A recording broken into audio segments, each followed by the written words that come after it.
Welcome to this explainer. Today we're tackling something that's notoriously tricky in the off-grid world, running air conditioning on solar.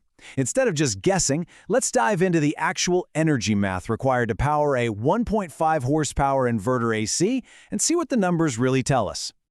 Okay, so let's dive right into this incredibly common question. You see it literally everywhere online. How many panels do I need to run my AC? But what's really fascinating, and honestly slightly terrifying, is that this question is usually met with completely oversimplified answers. Someone will confidently tell you to just buy a 2 kilowatt inverter, slap a few panels on the roof, and you'll be fine. Spoiler alert, you absolutely won't be. And man, this perfectly highlights the core problem. Treating an air conditioning unit like it's just a simple, fixed wattage load, just multiplying watts by hours, is a total myth.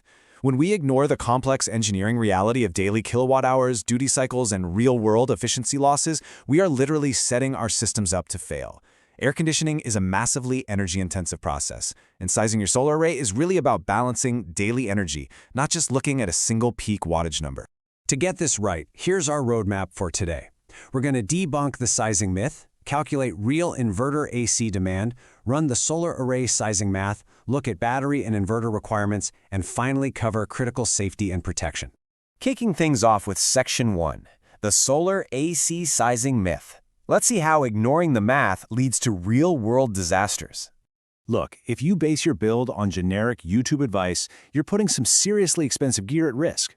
The exact second the sun sets on a hot afternoon, you'll hear the dreaded screech of low-voltage alarms. Your inverter is going to thermal throttle and shut down, and undersized cables can actually overheat and melt. It's not just about ending up with dead batteries, it's a very real safety hazard.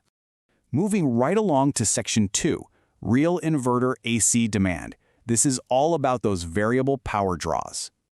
So, here's the crucial thing we have to establish. A 1.5 horsepower inverter AC does not, I repeat, does not pull its maximum constant power all day.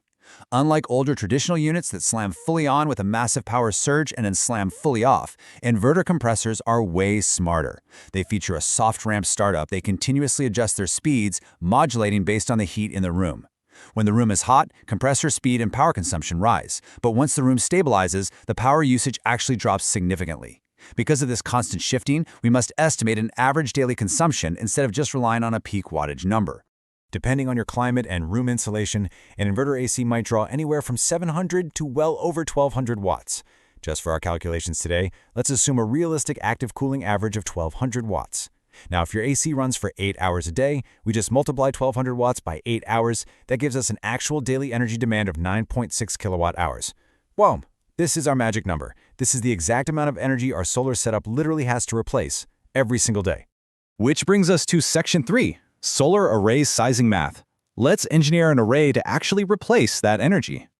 Now, what's super fascinating here is the definition of peak sun hours. Honestly, this metric is so frequently misunderstood by DIY builders. It absolutely does not mean you get 5 hours of perfect, 100% rated output from your panels from dawn until dusk. Nope. It's actually an averaged energy value representing your total daily solar harvest. So how do we actually put this into a formula? Well, we follow 3 very precise steps. First step, we take our daily load of 9.6 kilowatt hours. Second, we divide that by our peak sun hours. Let's just say 5 hours for this example.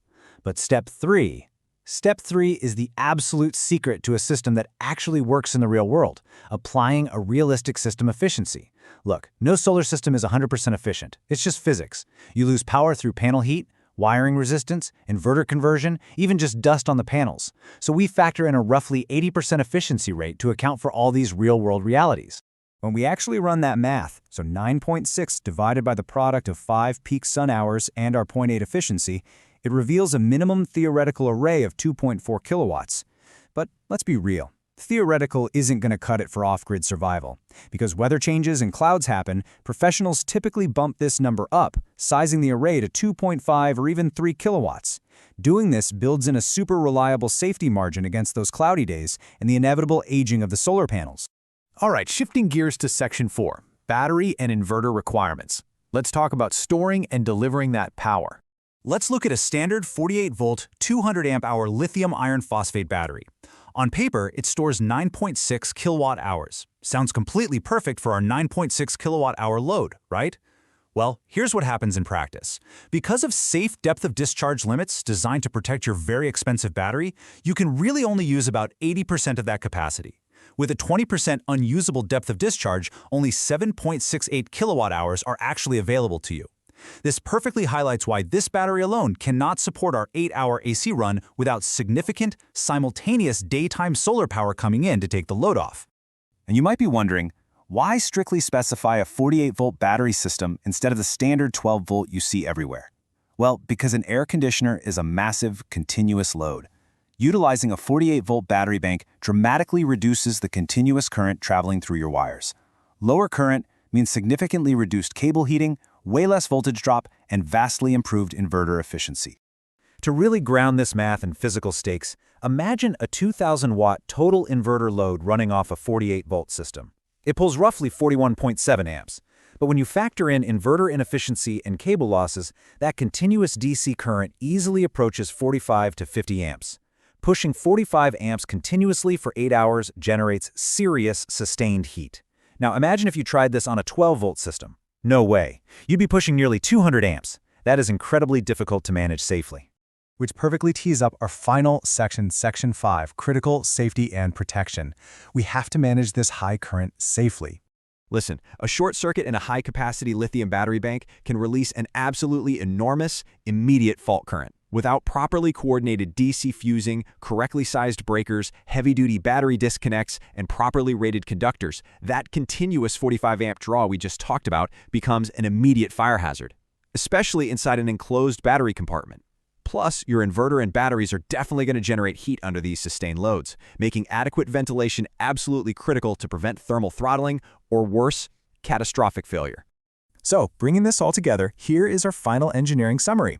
For 8 hours of daytime cooling, you need a safe, balanced architecture. That means taking your daily 9.6 kilowatt-hour AC demand and matching it with roughly 2.5 to 3 kilowatts of solar panels. You're going to need a robust 48-volt battery bank of at least 200 amp hours and, critically, a pure sine wave inverter sized at a 3 kilowatt minimum. That way, it handles those compressor ramp-ups and conversion losses without even breaking a sweat. But please keep in mind, these numbers reflect daytime heavy cooling. There are variables that completely change the math, like climate, ambient temperatures, and your thermostat settings. But the biggest one is nighttime cooling demands. The exact second you push for full overnight cooling, you lose the sun's direct help and your battery math radically changes. Overnight cooling drains batteries incredibly fast. Honestly, this proves a really vital point. Fixing your room's insulation quality is almost always cheaper than buying massive additional battery banks. As we wrap up this explainer, I want to leave you with one big question to ask yourself before buying a single piece of hardware. Are you sizing your off-grid system based on shiny marketing labels, or are you actually engineering it with real daily energy math? Run the numbers, balance your energy, and build a system that won't leave you sweating in the dark.